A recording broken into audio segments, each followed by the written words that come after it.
Amazon has reported a loss of $3.8 billion for the first 3 months of the year, hit by its stake in the electric truck maker Rivian. Amazon had warned of testing times in the months ahead because of the pandemic and the war in Ukraine. The World Health Organization and UNICEF say producers of baby milk formula are using unethical and aggressive social media marketing practices in violation of international commitments to protect breastfeeding. New research found that the industry was using apps, social media influencers, and online baby clubs to promote infant formula. Oklahoma has passed a bill banning abortions after 6 weeks of pregnancy, after the House of Representatives voted 68-12 in favor of a ban on abortion before many women even realize they are pregnant. The bill has already been approved by the Senate and is expected to be signed by Republican Governor Kevin Stitt, who said he would sign any pro-life documentation that comes his way when he ran for office.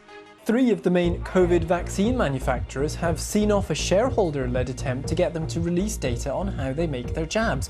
Some Pfizer, Johnson & Johnson and Moderna investors had argued that sharing this intellectual property would speed up the rollout of vaccines by boosting manufacturing, but other shareholders voted them down. 1/3 of the global population has yet to receive a first COVID vaccine shot. The leader of the British Virgin Islands has been arrested for alleged drug smuggling and money laundering in the United States. The Premier of the British Overseas Territory, Andrew Fahy, was detained in Miami by US agents posing as cocaine traffickers from a Mexican drug cartel.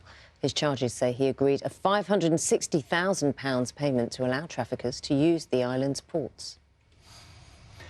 The tennis star Boris Becker could face jail later today when he's sentenced for failing to disclose all of his assets after being declared bankrupt. The 3-time Wimbledon champion netted millions of pounds in a glittering career, but fell into financial difficulties over recent years.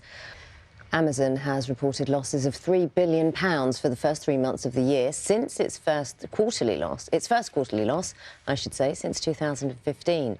The online retail giant said the pandemic and subsequent war in Ukraine had created unusual challenges, and its figures had been forced lower by its investment in an electric vehicle maker, which has seen its value plummet.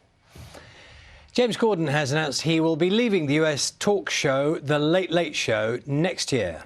The comedian's hosted the show since 2015. In an interview last year, he said that he'd never intended for the programme to be his final destination. I've decided to sign for 1 more year on the show, and that this will be my last year hosting The Late Late Show. Don't you dare. There'll be tears. There'll be so many tears.